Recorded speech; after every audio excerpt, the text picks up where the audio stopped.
Fears of the coronavirus continue as the number of infected has now reached all 50 states. Here to discuss the virus and the nation's response is Congressman Richard Neal. He's live in our special 22 News studio. Congressman, thanks for being here. Thank you for the invitation. Many Americans are out of work as businesses are closing due to the virus. So what's being proposed to help Americans struggling during this crisis? Well, we first addressed this as a health issue, testing.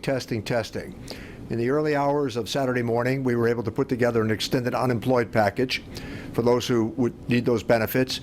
Also, with unemployment, remember, it encourages people to step forward, given the fact that people at the lower end of the economic scale, they are likely, even if they had symptoms, to show up for work if it meant missing a day's pay.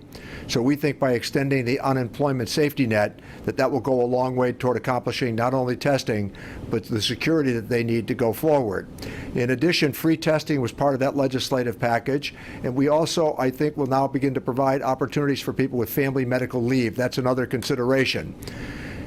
We put aside $8.3 billion as the early investment. We are now proceeding in discussions that I've had with Secretary Mnuchin and Speaker Pelosi, extensively courted on Thursday night, to put in place what we believe will be a large package that will encourage and stimulate the economy.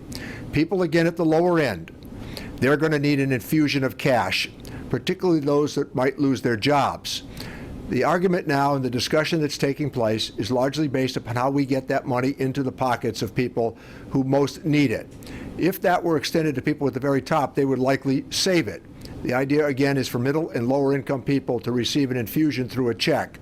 I would like Social Security beneficiaries also to receive part of that stimulus.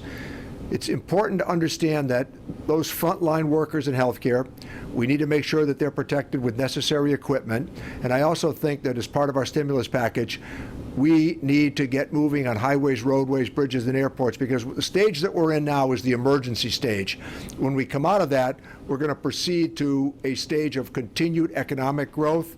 So right now, I hope that we're taking positions that will encourage people to get tested if necessary.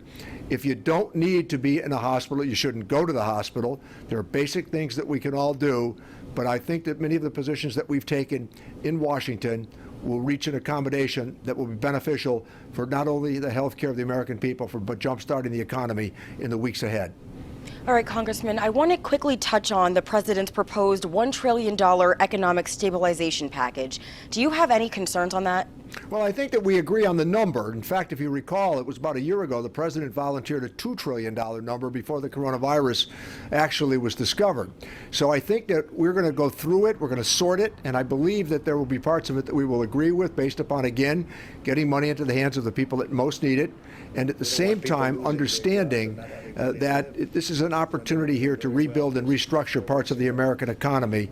We don't want to miss the moment, but never to understate just how important the whole role of health care is. That's the consideration. All right, Congressman Richard Neal, thank you as always, and we'll hear from you again on 22 News at 5:30.